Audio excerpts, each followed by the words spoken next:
자, 이제 2단원 나가는데, 자, 2단원을 보면 뭐라고 적혀있냐. 아, 2단원 이름을 안 적었네. 그냥 지금 여기 자연의 구성 원소에 대한 단원이고, 첫 번째 자연의 구성 원소 단원 나가고, 두 번째 단원은 아마 화학 변화, 주기성 파트 나가요. 근데 그 안에 일단 이 1단원 안에 소단원이 한 4개가 5개 정도 들어있어요. 그래서 여기가 아마 이거만 하는데 한 달 걸리고 두 번째 거 하는데 한 2주? 그리고 앞에 1단원 하는데 1주, 그다음에 직전 보강 1주 하면은 4월 말 시험 될 거예요.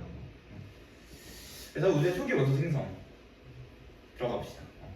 초기 원소 생성을 얘기할 건데, 그러니까 원소가 어떻게 생겼냐를 말하기 전에 원소를 어떻게, 우주에 있는 원소를 어떻게 알아낼 수 있냐 방법을 얘기하고 싶은 거예요. 단원이 스펙트럼 얘기를 한다는 건. 그래, 우리가 지구에 있는 건 뭐 채취를 한다거나 채광을 한다거나 직접 캐내서 얻어낼 수 있지만, 우주에 있는 거는 달까지 가는 것도 이제 우주선을 쏴가지고 한 세월 걸리는데, 화성, 금성 이런 데는 뭐 탐사선 보냈다고 하지만 목성이니 토성이니 이런 데는 가기도 힘들죠. 오래 걸리고. 근데 하물며 더 멀리 있는 별들, 제일 가까이 있는 별 4.3광년 정도 떨어져 있다는데 이름이 뭐였죠? 알고 있는 사람? 지구에서 제일 가까운 별 항성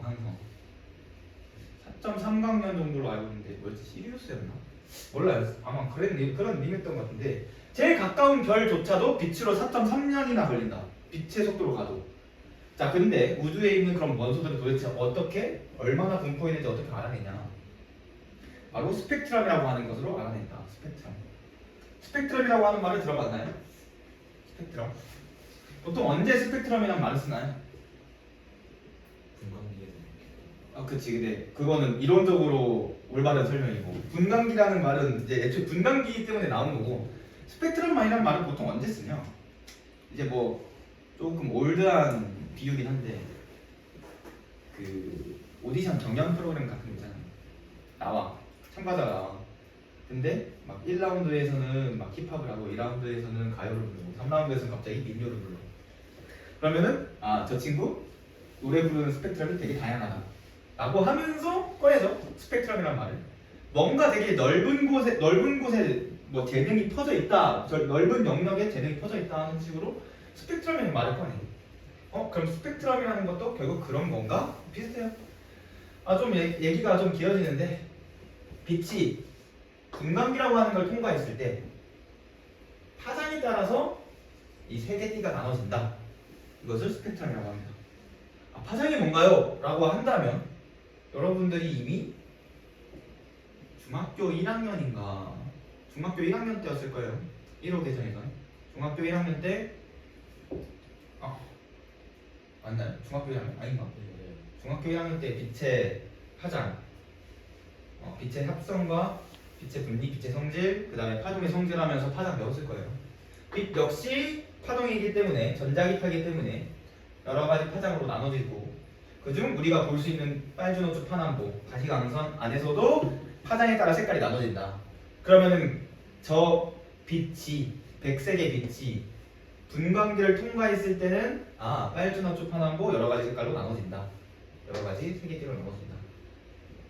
자, 그러면 백색의 빛은 빨주노초 파남보 무지개가 쭉 연결된다면, 다른 색의 빛, 어떤 특정한 색의 빛은 몇몇 개의 색의 띠로만 나타날 수 있겠다라는 게 스펙트럼의 골자. 기본적인 뭐라고 하죠? 골자를 다른 말로 표현하는 거죠. 핵심? 핵심. 그래서 분광기라고 하는 것은 뭐 프리즘처럼 빛을 파장별로 분리한 도구다. 이렇게 알아주면 되고, 종류로는 연속 스펙트럼, 연속으로 나타나는 연속 스펙트럼. 얘는 연속.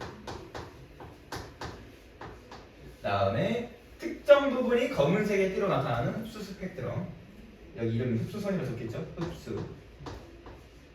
그리고 특정 색의 띠만이 나타나는 방출 스펙트럼. 얘가 방출.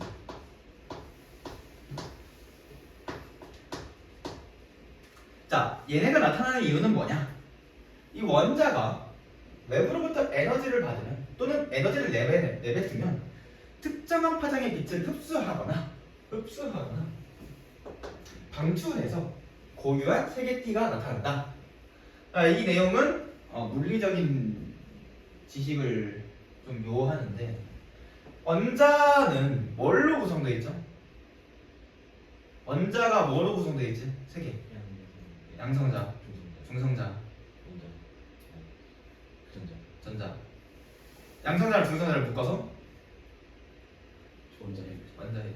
자, 이 전자라고 하는 애가 있는데 원자핵이랑 전자로 나눠지는데 전자는 원자핵 주변을 아무렇게나 돈다고 했나요? 기억해요? 배우던가? 아직 안 배웠지. 안 배웠긴 했는데. 얘는 전자라고 하는 애가 특정한 에너지를 가지는 궤도만 돈대. 일단 지금 그렇게만 생각해 주세요. 그래서 걔네가 가질 수 있는 에너지대가 있는데 에너지를 받아. 그러면은 그 에너지 차이만큼 올라갈 수 있어. 뭐 몇 층을 올라가. 또는 반대로 몇 층 있다가 내려오면은 그만큼의 에너지를 내뱉어. 그때 빛을 흡수하거나 빛을 방출한다. 그게 스펙트럼의 기본적인 원리예요. 자, 연속 스펙트럼. 연속적인 띠로 나타난다는 거는 이 빛이 하나의 파장으로만 나타나는 게 아니라 여러 개의 파장이 전부 나타난다. 자, 그러면 여러 개의 파장이 전부 나타나고 있으니까 얘네를 전부 섞어주면 무슨 색이 될까요? 무슨 색의 빛이 될까? 백색의 빛이 된다. 그러면 흰색의 빛은 어디서 나오냐? 매우 뜨거운 광원에서 나옵니다. 매우 뜨거운 광원. 우주에 있는 매우 뜨거운 광원 뭐가 있죠?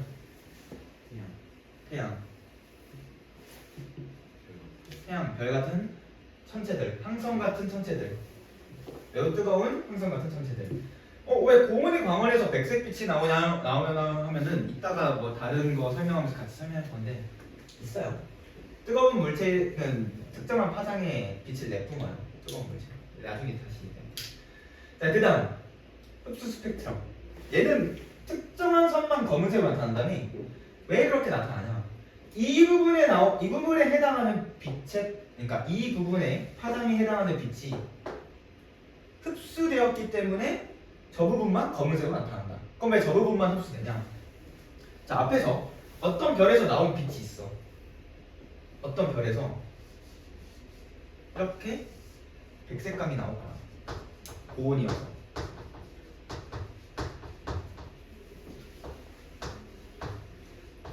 자, 근데 우주에는 별만 있는 게 아니잖아요. 성간 물질도 있고. 그럼 여기 어딘가에 저온에 어떤 구름, 먼지 구름이라 해야 될까? 얘네 뭐라고 하죠? 성운? 성운이라고 할까요? 성운 있어. 저온의 성운. 상대적으로 저온이겠죠. 아무리 온도가 높아봤자 실온보다 낮을 거 아니야. 우주에 있으니까. 그럼 이 저온인 성운을 통과할 거야. 빛이. 근데 아까 말했잖아요. 에너지를 흡수하거나 방출한다네. 에너지 지금 저온이네. 에너지가 낮겠죠, 상대적으로. 낮겠죠. 그러면은 이 백색의 빛이 통과하면서 일부 빛의 에너지를 흡수하겠네. 근데 모두 흡수하는 게 아니라 자신이 흡수할 수 있는 일부의 파장만 흡수한다. 그래서 그 부분만 검은색으로 나타난다. 저온의 기체를 통과했을 때. 자, 그러면 얘가 백색의 매우 뜨거운 별에서 나온 백색의 빛을 통과하면서 에너지를 흡수해. 점점 흡수해서 얘가 만약에 뜨거워졌다면, 매우 뜨거워졌다고 가정해봅시다. 얘가 상대적으로 고온이 됐다고 해봅시다. 고온이 됐다고 해서 빨간색이 되는 거 웃기긴 한데 잘 웃네요. 얘가 상대적으로 고온이 됐어. 자, 그러면 이제 얘는 반대로 흡수하지 않고 이제 방출하기 시작합니다. 빛을. 왜? 자, 쉽게 말해서 엘리베이터 없이 5층까지 걸어서 올라갔다가 다시 내려오는 거 생각해봐요. 올라갈 때 힘들죠. 내려올 때는요. 내려올 때 힘들죠. 내려올 때도 힘들죠. 근데 내려오는 게 더 낫지 않아요? 올라가는 것보다? 그렇게 생각하면 돼요. 올라갈 때 에너지를 흡수해야 된다면 내려갈 때는 반대로 에너지를 내뱉습니다. 근데 내려갈 때 힘든데요? 라고 하면 할 말이 없긴 한데 내려갈 때도 에너지 내뱉습니다. 자, 얘네들이 흡수했던 빛의 파장에 해당하는 빛을 반대로 방출한다. 자신이 흡수한 에너지에 해당하는 흡수한 파장대에 해당하는 빛만 반대로 방출한다. 그럼 이제 뭐 빨간색이 나올 수도 있고 빨간색 안에 파란색이 들어있을 수도 있고 뭐 노란색이 조금 들어있을 수도 있고 특정한 파장에 해당하는 빛의 선만 나타난다. 그래서 아예 꽉 차 있으면 연소니까 일부만 비어 있으면 흡수.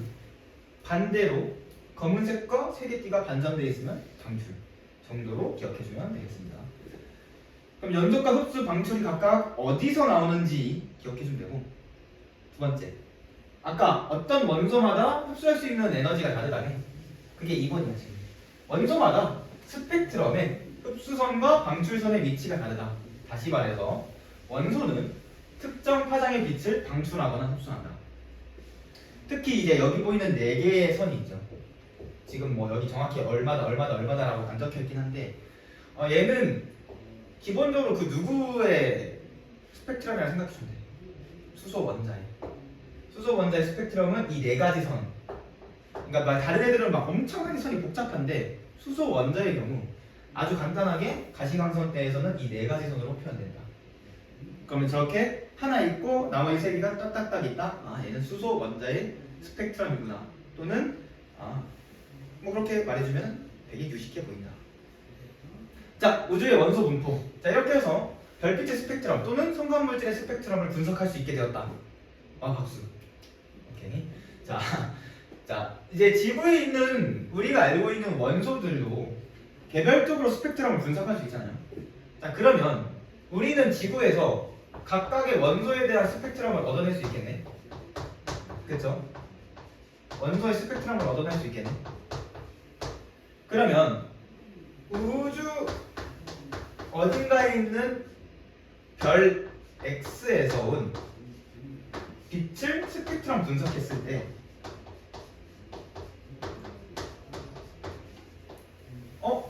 우리가 여기서 A부터 Z까지 26개의 원소를 스펙트럼 분석을 했었는데 이 스펙트럼 속에서는 A부터 Z 중에서 뭐 C, E, K, Q라고 하는 원소의 스펙트럼이랑 4개의 스펙트럼이 섞여 있어. 그러면 이 X별 속에는 C, E, K, Q라고 하는 원소가 포함되어 있는 거 아닐까? 라고 하는 게 이 내용이 핵심.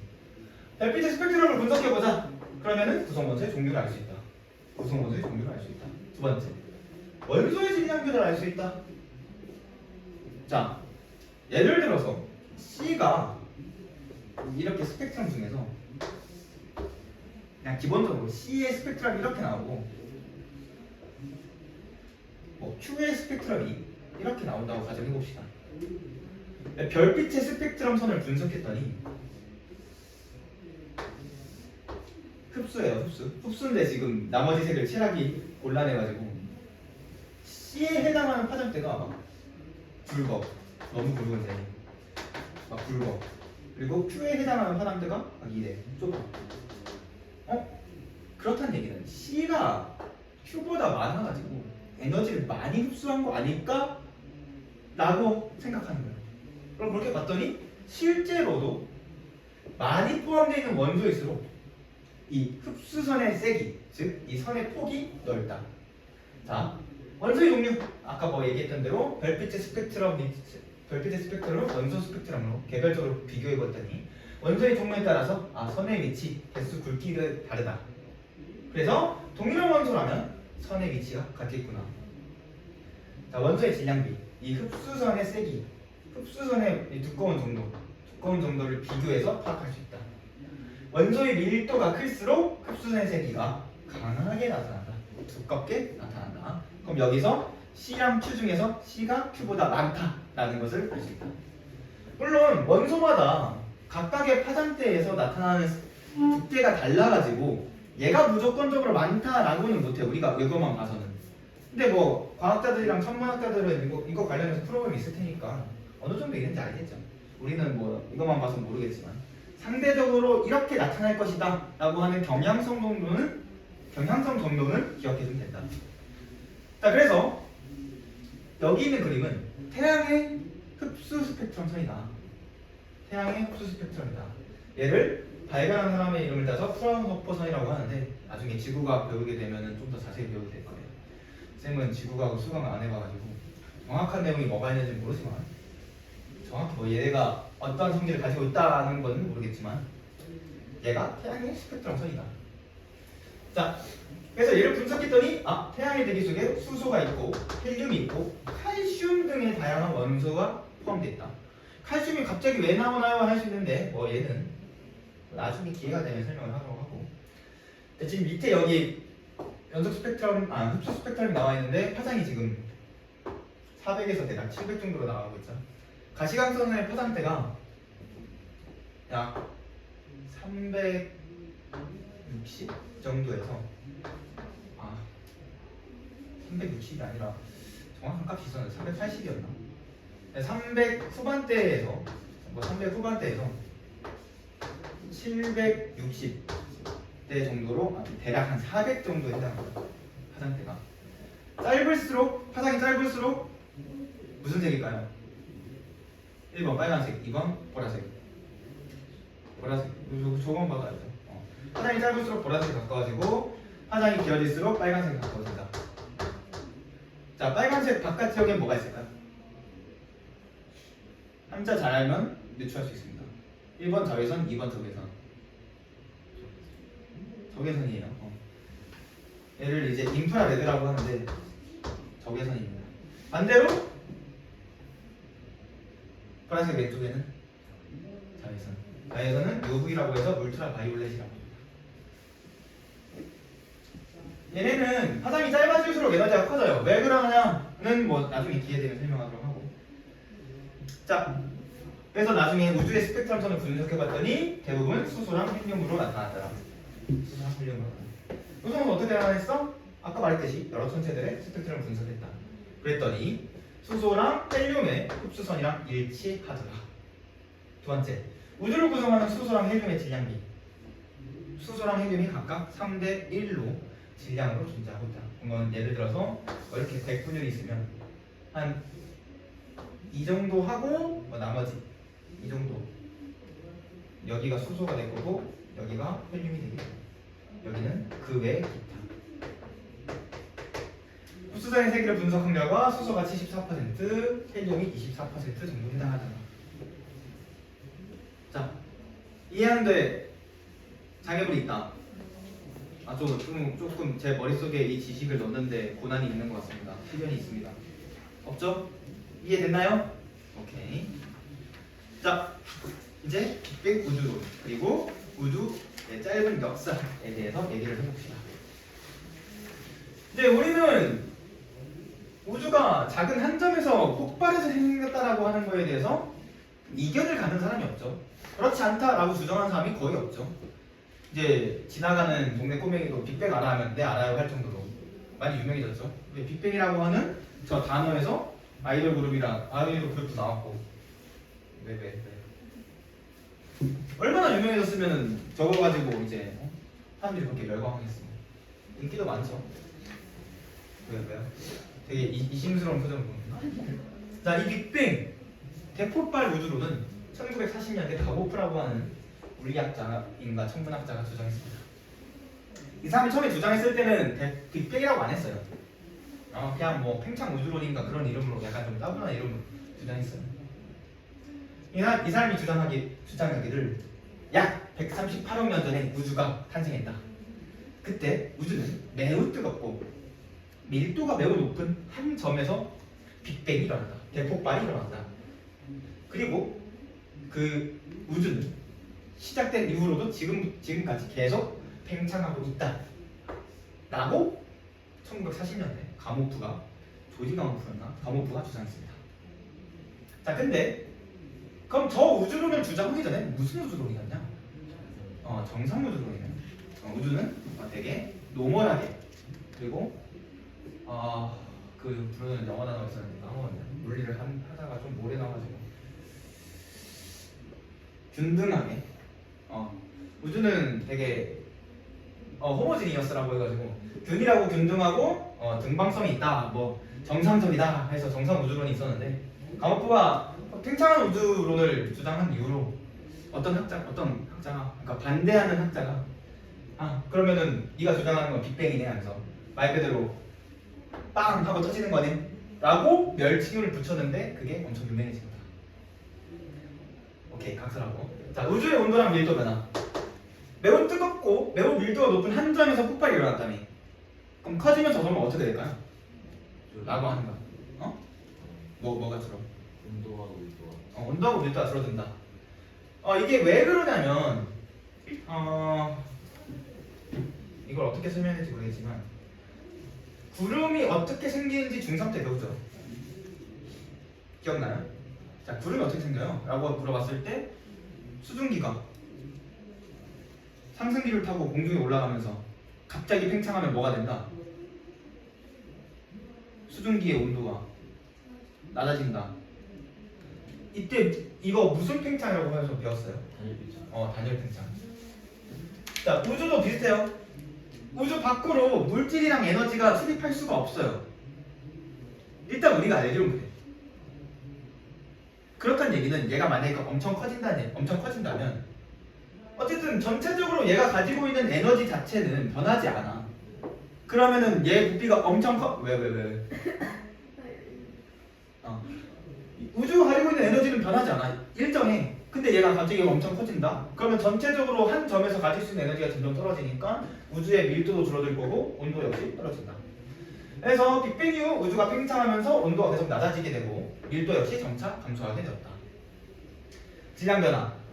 말했잖아요, 아까. 물질이랑 에너지가 밖으로 나갈 수 없다고. 두 번째, 물질도 못 나가. 그 다음에 에너지도 못 나가. 근데 아인슈타인이 이거 공식 하나 얘기했었죠. EMC 제곱.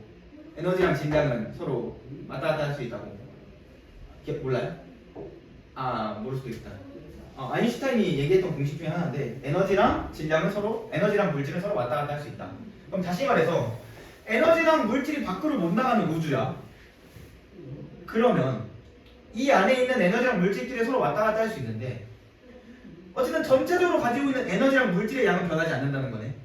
그럼 다시 말해서 물질이 가지는 고유한 양, 질량은 변하지 않는다. 우주 전체의 질량은 어떠한 일이 있어도 변하지 않는다. 얘가 한 점으로 줄어들든 엄청나게 커지든. 그래서 이 빅뱅 우주론 점차 어떻게 인정을 받게 되었냐? 여러 증거들의 관측에 따라서 하여 반등 아니야. 인정받게 되었다. 자, 그게 뭐가 있냐? 일단 아까 얘기했던 우주의 수소랑 헬륨 질량비 3대 1로 된다는 거. 왜 3대 1로 되냐면 여기서부터 다시 얘기할 거고. 그 다음에 우주 배경 복사. 얘가 CMS였나? CMS? 아닌데.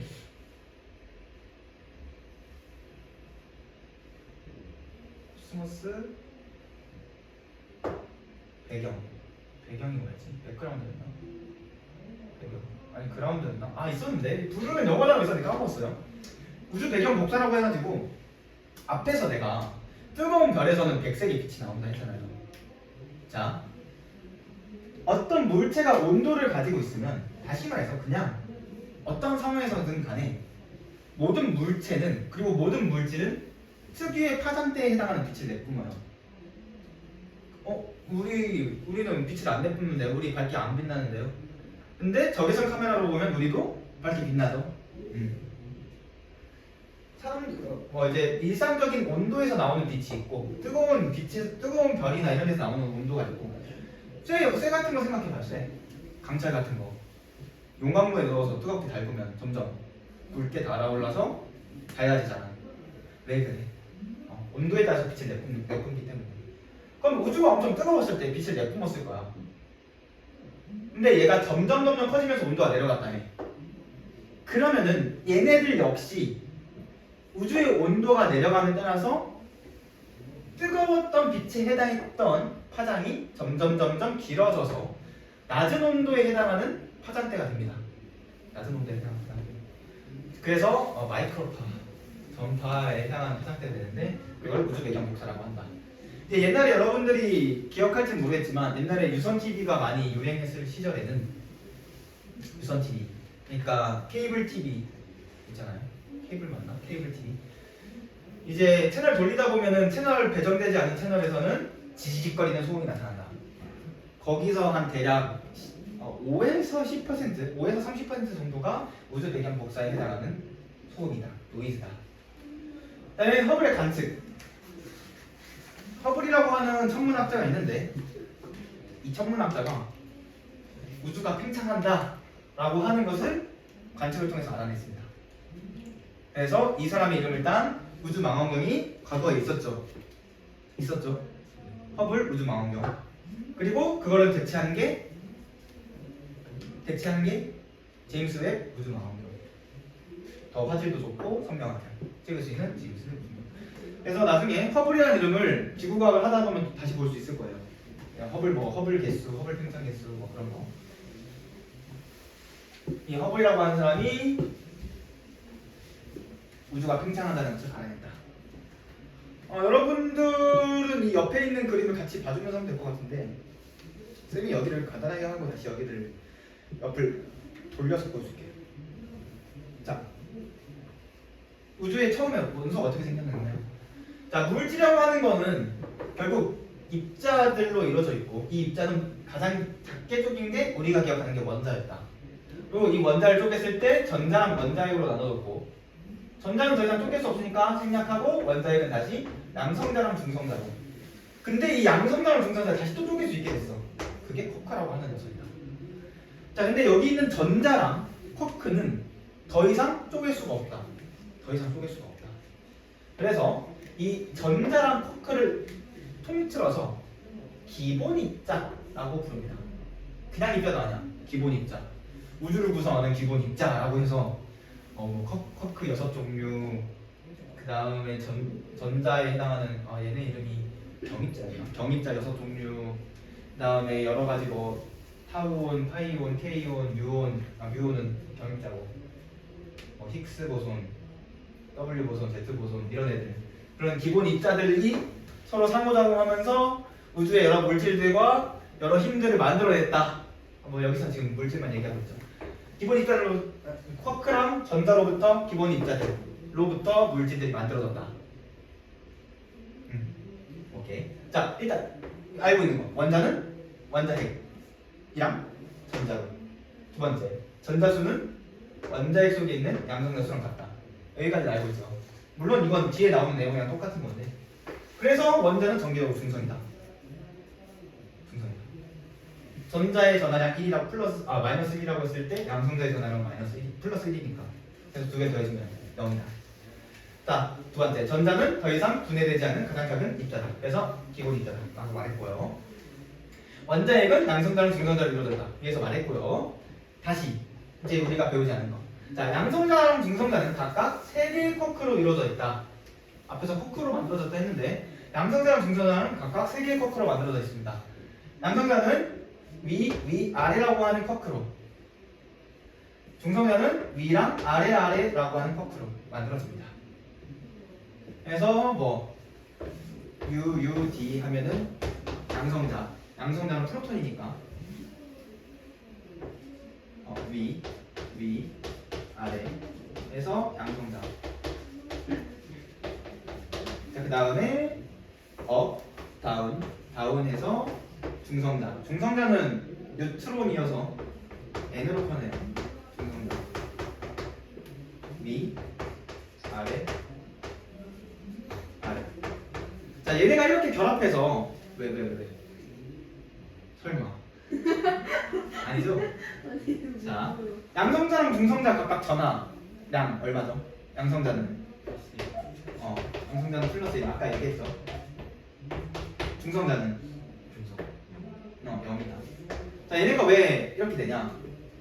위쿼크가 가지는 전하량이 3분의 2에 어떻게 알고 있어요? 했어? 뭐야? 그리고 다운에 해당하는 아래커크에 해당하는 전하량이 마이너스 3분의 1이에요. 자, 플러스 3분의 2, 마이너스 3분의 1, 3분의 1, 0. 플러스 3분의 2, 3분의 2, 마이너스 3분의 1, 2 된다. 학교에서 가르칠지 모르겠지만 나올 수도 있어요. 근데 굳이 외우라고는 못하면서 지금 당장. 근데 이제 여러분들이 알고 있는 것 중에 하나는 뭐지? 전화량 자체가 달라지지 않는다. 보존된다는 거는 알고 있겠지만 이 쿼크가 가지는 성질 중에 지금 얘기해도 될지 모르겠는데 쿼크가 가지는 성질 중에 좀 특별한 게 하나 더 있어요. 알고 있는 사람 있나요? 기본 있죠. 그거 오늘 얘기했고. 자, 쿼크가 가지고 있는 성질 중에 색전화라는 게 있어. 그게 무슨 소리야? 얘네가 색을 가지고 있어요? 아니야, 색을 가지고 있는 건 아닌데 색깔처럼 생각할 수 있는 전화라는 게 있어. 소장도 이제 그거를 엄밀히 말해서 알고 있는 건 아닌데 우리가 이제 레드, 그린, 블루죠.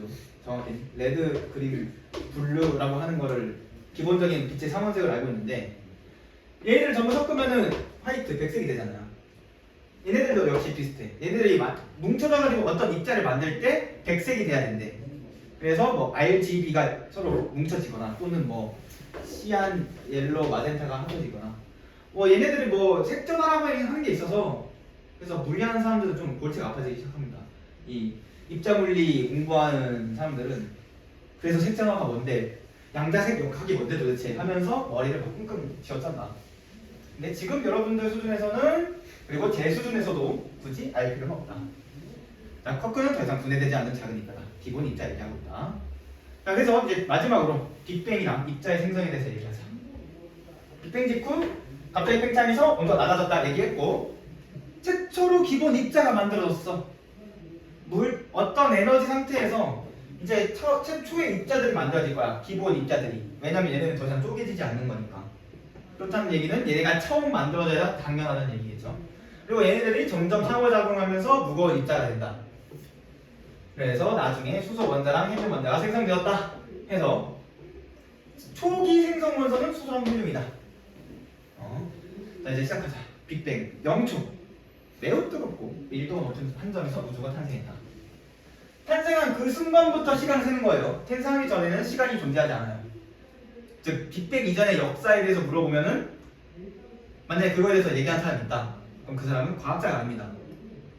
과학자는 자신이 알고 있지 않은 것에 대해서 확정적으로 얘기하면 안 됩니다. 얘기할 수 없어요. 직업 윤리에 해당하는 부분이기도 하고. 예를 들어서 우리가 관찰한 사실을 기반으로 어떤 논리적인 지식을 이끌어냈을 때는 괜찮은데 빅뱅 이전에 어떤 역사에 대해서 얘기하려면 빅뱅 이전에 어떠한 것에 해당하는 증거들을 우리가 수집해야 돼.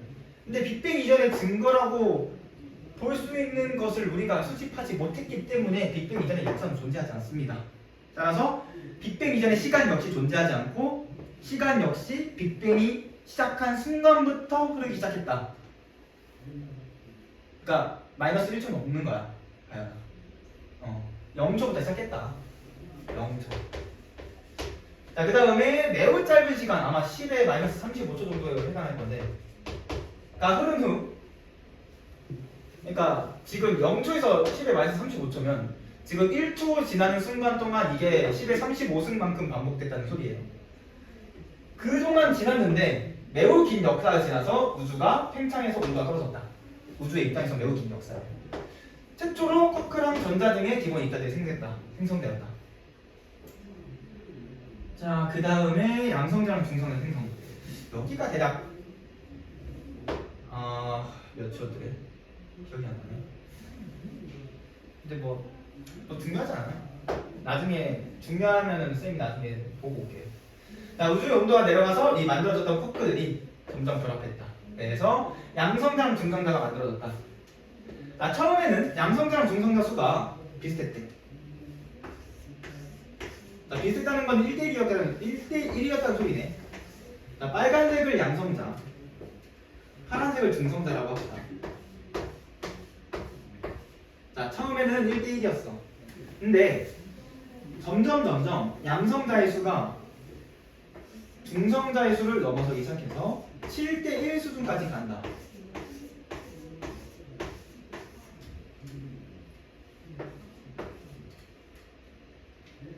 자, 일단 여기 그려놓고 넘어갈 거예요.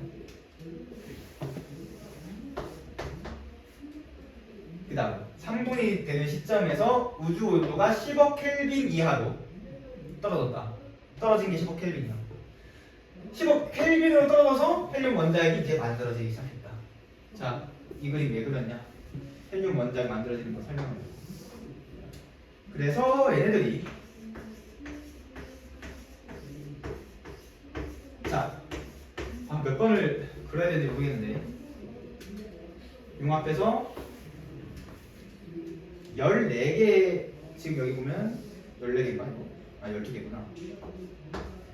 12개의 수소랑 1개의 헬륨 원자액 이 만들어졌죠. 만들어졌네요. 개수비는 11의 1인데 질량비는 3대 1이죠. 앞에서 우리가 스펙트럼 얘기하면서 3대 1이라고 했던 거, 우주 팽창의 증거라고 했던 거 3대 1 여기서 나오네. 질량 지금 개수비는 12대 1이에요. 근데 질량비는 양성자의 질량이랑 중성자의 질량은 거의 1대 1이다 라는 건 기본적으로 알고 있으면 좋고, 그러면 양성자가 12개고 여기 양성자 2개, 중성자 2개니까 12대 4는 결국 3대 1이다. 질량비는 3대 1이다. 자, 그 다음 얘네가 더 팽창하면서 온도가 계속 떨어져. 그럼 어떻게 되냐? 자, 이 양성자랑 중성자가 결합해서 원자핵을 만들고 다시 어떤 원자핵이랑 다른 양성자 또는 원자핵이 충돌해서 더 무거운 원자핵을 만들기 위해서는 충분히 뜨거워야 돼요. 근데 온도가 내려갔다네. 그래서 거의 생성되지 못했다. 뭐 기껏 만들어져봤자 리튬, 베릴륨 많이 만들어도 탄소에서 산소까지 그 이상으로는 거의 만들어지지 못했다. 자, 이제 3분에서 갑자기 38만 년 엄청나게 지나버립니다. 38만 년. 이제 우주의 온도가 3000도 정도로 내려가기 시작한다. 아니지. 3000 켈빈 정도로. 3000 켈빈이면은 섭씨 온도로 대략 2700도 정도 되겠네요. 근데 큰 차이 없죠? 10% 차이니까. 이때부터 전자랑 원자핵이 결합하기 시작한다. 자, 그러면 어떤 일이 일어나냐? 잠깐 여기 그림을 내려볼게요. 아마 여기 원자핵이랑 전자 그림이 있을 텐데 맞죠? 지금 여기가 원자핵이랑 전자라고 생각해주면 돼. 이 파란게 전자고 얘네가 원자핵이야. 지금 이거 양성자에 중성자 하나 결합한 건 뭔가요? 얘도 원자핵이에요. 얘도 원자핵이긴 해요. 좀 드물긴 하지만 나타날 수 있는 게 얘는 이제 중수소예요. 중수소라고 하는 수소 동위 원소의 일종이에요. 수소 가족 중에 하나. 자, 근데 38만 년 후부터 온도가 3000도로 떨어지고, 절대 온도 3000도로 떨어지게 되고, 이때부터 전자랑 원자에 결합하게 되면서, 자, 빛이 만약에 이때도 엄청난 게 있었을 텐데, 빛이 지나가면서 전자랑도 부딪히고 원자랑도 부딪히고 계속해서 부딪히단 말이야. 근데 이때부터는 전자가 원자에 속박된 순간부터는 빛이 통과할 수 있게 된다. 왜 그러냐? 라고 한다면 이제 뭐 무질서도나 이런 것도 설명을 해야 돼서 좀 복잡해져요. 왜 그러냐는 설명을 못하겠고, 투명해졌다. 38만 년부터. 왜? 전자가 원자에게 속박되기 시작하면서, 원자가 되기 시작하면서 불투명했던 우주가 투명해졌다. 언제? 38만 년. 알겠죠? 왜? 3000도로 떨어지면서 누가 누구랑 결합해서? 전자랑 원자핵이 결합하기 시작합니다. 자, 마지막 그 이후 어떻게 됐습니까? 자, 온도가 많이 내려가. 수소들 수소끼리 뭉쳐. 그러니까 수소, 헬륨 이런 애들. 얘네가 처음에는 균일하게 있었을 텐데 어떤 작은 요동 하나로 어딘가는 이렇게 처음에 이렇게 균일하게 있었다고 칩시다. 근데 우리가 정확히 알고는 있지만 완전히 제대로 알고 있지 못하는 여러 가지 양자적인 효과, 매우 작은 입자들 사이에서 일어나는 양자적인 효과 때문에 갑자기 얘가 위치를 여기로 바꿔버려. 자, 그랬더니 얘랑 가까워졌죠. 입자랑 입자끼리 너무 가까워지면 밀어내거나 또는 서로 끌어당기겠네. 그럼 얘네가 이제 상대적으로 이제 많이 뭉쳐있는 부분이랑 덜 뭉쳐있는 부분, 막 많이 뭉쳐있는 부분 막 나눠지기 시작해. 그러면은 입자가 많이 모여있는 곳은 상대적으로 질량이 높으니까, 그러니까 밀도가 높으니까 중력이 크게 작용할 거고 점점 입자를 많이 모으겠네. 그럼 뭐가 만들어져? 별이 만들어져. 별이 만들어졌다. 은하가 만들어졌다. 그리고 별의 진화 과정을 통해서 다양한 원소들이 만들어졌다. 그래서 다양한 원소에 대해서는 다음 주에 하게 될 거고 이번 주 수업은 수업이라는 수업 내용은 끝이다.